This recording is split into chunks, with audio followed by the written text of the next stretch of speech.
Assalamualaikum warahmatullahi wabarakatuh. Pada video kali ini, saya akan menjelaskan tentang perulangan atau yang biasa juga disebut sebagai looping. Jadi, looping memiliki kata dasar loop, di mana jika diartikan, loop ini sendiri artinya adalah lingkaran atau bisa disebut juga sebagai melingkar. Terkadang disebut juga sebagai berulang atau berputar ulang. Nah, berdasarkan arti kata dari loop ini sendiri, yaitu lingkaran, melingkar, berulang, maka bisa didefinisikan arti dari kata looping ini sendiri adalah suatu instruksi atau perintah yang diberikan kepada suatu blok kode program. Jadi, suatu instruksi atau perintah yang digunakan untuk mengeksekusi atau menjalankan suatu blok kode program yang sama.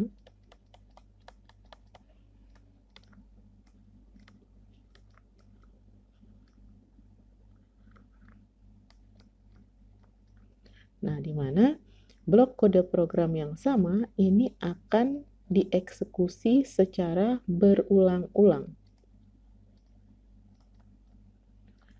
dan berhenti sampai pada suatu kondisi tertentu. Nah, jadi saya ulangi lagi. Jadi, perulangan atau biasa juga disebut sebagai looping istilah lainnya. Nah, looping ini sendiri kata dasarnya adalah loop, di mana loop ini sendiri memiliki arti lingkaran, melingkar, atau berulang. Nah, kemudian berdasarkan kata dasar dari looping itu, maka ketika kita akan mendeskripsikan arti dari looping ini sendiri, maka bisa diartikan bahwa looping itu adalah suatu instruksi. Instruksi adalah suatu perintah. Jadi, suatu instruksi atau suatu perintah untuk melakukan eksekusi atau melakukan perintah untuk menjalankan suatu blok kode program yang sama.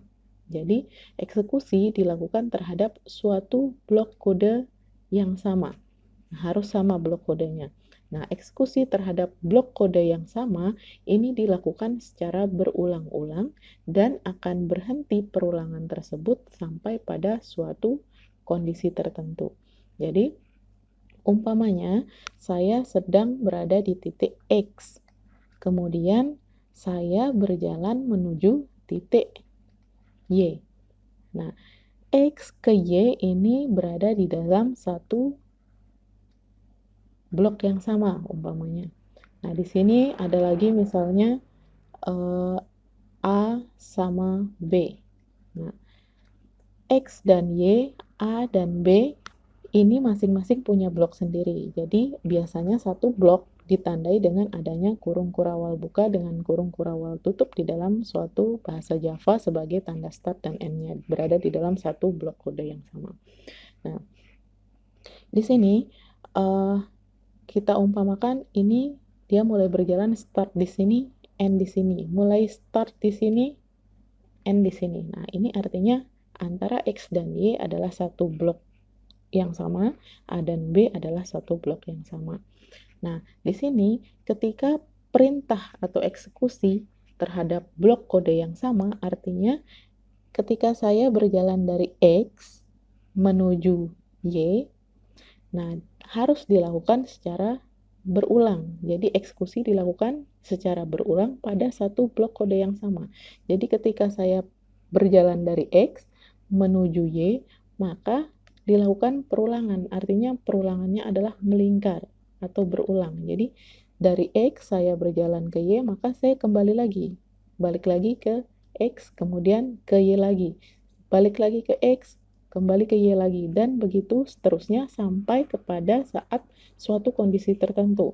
Umpamanya di sini kondisi tertentunya lakukan perulangan selama 3 kali. Berarti dari pertama saya X ke Y, sudah 1 kali. Kemudian lagi X ke Y berarti 2 kali. Balik lagi X ke Y 3 kali. Ketika perintahnya adalah sebanyak 3 kali atau suatu kondisi tertentu, maka setelah 3 kali perulangan, maka akan selesai perulangan tersebut. Nah, itu adalah ilustrasi singkat tentang apa yang dimaksud dengan looping atau perulangan. Selanjutnya di sini, mengapa perlu ada perulangan? Nah, jadi kenapa kita perlu perulangan? Jadi terkadang pada suatu kondisi tertentu kita butuh adanya perulangan. Contohnya, ketika misalnya di dalam menggunakan suatu baris kode pada pemrograman Java umpamanya, ketika misalnya saya akan diminta untuk menuliskan kata halo di dalam kode Java sebanyak 10 kali, maka jika saya menggunakan perintah tanpa perulangan, artinya saya akan menuliskan kode tersebut sebanyak 10 kali. Contohnya misalnya kalau di dalam Java berarti saya harus menuliskan system.out.print halo.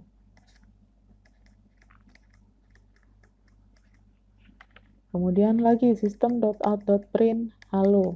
Dan sampai dengan 10 kali sehingga nanti akan tampil di layar kata halo sebanyak 10 kali. Nah, ini baru 10 kata. Bagaimana jika saya meminta tuliskan kata halo atau tuliskan kata selamat datang di Lombok Timur sebanyak 2000 kali.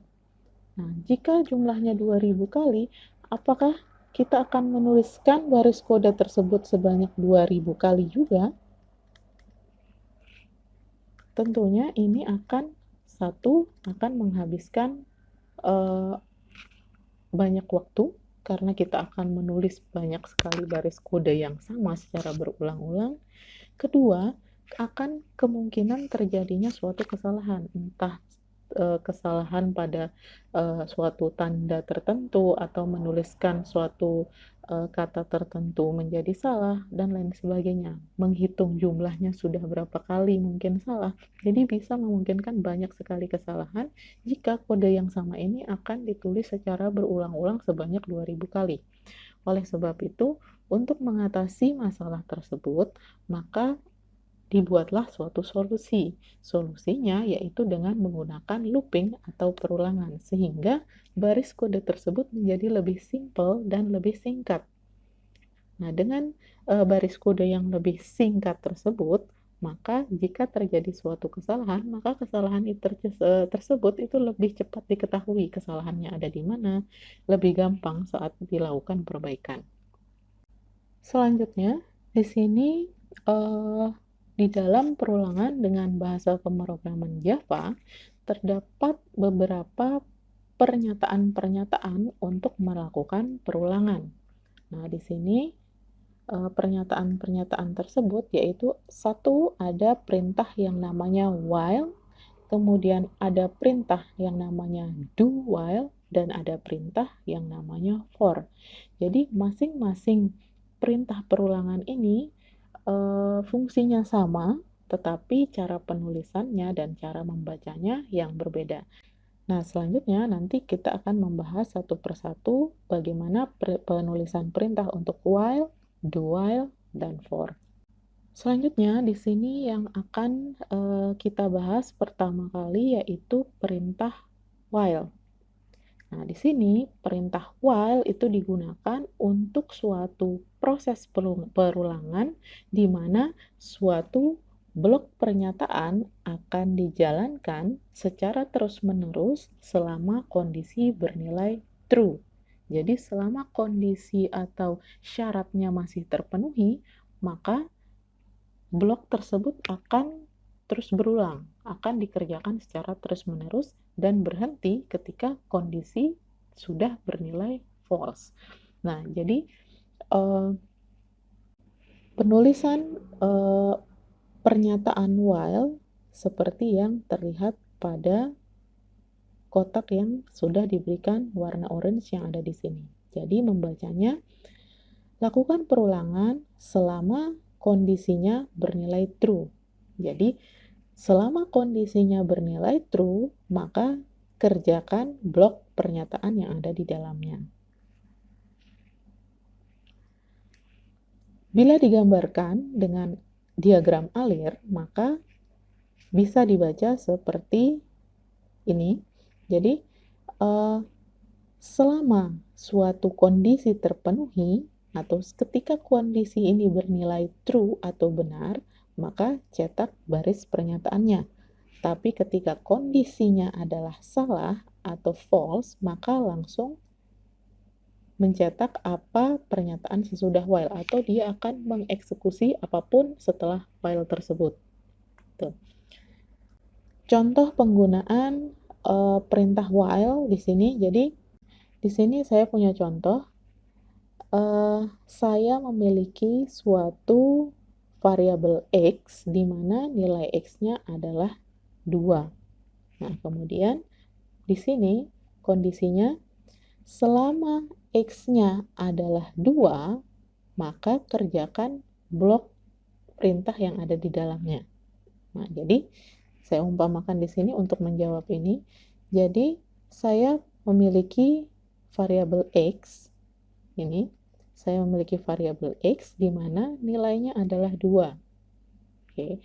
Nah, sekarang dilakukan pengecekan. Selama X-nya adalah 2, nah ini kan kondisi yang ada di sini ini harus dicek. Selama X-nya adalah 2, apakah X-nya adalah 2? Begitu mengeceknya. Apakah X-nya adalah 2? Oh iya, X-nya adalah 2. Berarti kita akan menjalankan perintah selanjutnya. Di sini perintahnya tampilkan di layar nilai X. Berarti waktu program dijalankan, maka tampillah nilai X. X-nya adalah 2. Selanjutnya, di bawahnya ada perintah selanjutnya, X++, artinya naikkan nilai X-nya sebanyak 1 tingkat. Berarti tadinya kan X-nya adalah 2. Kemudian dinaikkan 1, berarti sekarang X-nya adalah 3. Nah, setelah X-nya kita ketahui 3, sudah tidak ada perintah lagi di bawahnya. Berarti setelah sampai di akhir blok, maka perintahnya kita akan melakukan perulangan, mengecek dulu. Nah, di sini dicek apakah X-nya adalah 2, ternyata tidak, X-nya adalah 3. Nah, berarti karena kondisinya sekarang sudah menjadi false, berarti tidak benar, maka dia tidak harus mengerjakan perintah yang di bawahnya lagi. Berarti ketika program dijalankan, hasilnya adalah 2. Selanjutnya, contoh yang lain. Di sini saya memiliki nilai Y adalah 2. Jadi di sini untuk menjawab yang ini, saya punya suatu variabel Y di mana nilai Y adalah 2. Nah, berarti ini yang akan kita cek nanti. Di sini, lakukan perulangan selama kondisinya Y-nya adalah 2. Nah, dicek dulu. Apakah Y-nya adalah 2? Ya, benar, nilainya adalah 2. Karena nilainya benar atau true, maka saya boleh melanjutkan ke baris selanjutnya. Di sini yang diminta tampilkan nilai Y. Berarti waktu program dijalankan, maka muncullah nilai Y. Y-nya adalah 2. Setelah ini, tidak ada lagi yang harus dikerjakan. Nah, berarti karena tidak ada, maka dia berputar balik. Dicek lagi. Selama Y-nya adalah 2, maka kerjakan perintah di bawahnya. Nah, dicek apakah Y-nya adalah 2. Oh iya, benar, Y-nya adalah 2. Maka perintah selanjutnya adalah tampilkan di layar nilai Y. Maka muncul lagi 2. Nah, setelah ini tidak ada perintah selanjutnya, maka balik lagi, cek lagi, balik lagi ke atas, karena loop itu adalah perulangan. Nah, kemudian di sini dicek apakah Y-nya sama dengan 2. Iya, Y-nya adalah 2. Nah, karena itu dia menjalankan perintah lagi, berarti 2 lagi. Kemudian sampai di sini dicek lagi apakah Y-nya 2. Iya, 2. Nah, akan terus, tidak akan selesai 2-nya. Kenapa tidak selesai? Karena tidak ada kondisi yang menyebabkan ini berhenti. Nah, berbeda dengan yang ini. Berbeda dengan yang ini. Nah, Saya ganti misalnya sekarang, X-nya adalah 4. Saya ganti X-nya 4. Nah, di sini saya lakukan pengecekan. Gambarkan dulu aja biar jelas. Di sini X-nya adalah di dalam variabel X saya punya nilai 4. Nah, kemudian dilakukan pengecekan pada perulangannya. Di sini selama X-nya adalah 2, maka perintah di bawahnya dikerjakan. Di sini dicek apakah X-nya adalah 2, ternyata tidak, X-nya adalah 4. Maka apakah bisa melanjutkan mengeksekusi apa yang ada di bawah sini? Tidak bisa karena kondisi di sini tidak terpenuhi. Maka ketika dijalankan program tidak akan ada nilai yang tampil di layar. Oke, saya ulangi sekali lagi ya, yang contoh yang nomor 1, mungkin ada yang belum paham. Jadi, contohnya di sini adalah X. Saya punya suatu variabel yaitu X. Di dalam X yang disimpan adalah di sini nilai 2. Nah, membaca baris program itu tetap dari atas ke bawah sampai pada kondisi blok terakhir di sini sudah ditutup baru bisa melakukan perulangan gitu ya. Nah, jadi setelah membaca baris pertama, saya membaca baris selanjutnya. Baris selanjutnya yang ada di sini adalah selama X-nya adalah 2, kerjakan perintah yang ada di bawahnya. Nah, jadi apakah X-nya adalah 2? Ya, benar. X-nya adalah 2. Oleh sebab itu, saya bisa turun ke bawah. Di sini perintahnya adalah tampilkan di layar nilai X. Maka waktu dijalankan, maka muncullah nilai X. Waktu ini program dijalankan. Muncul nilai X adalah 2.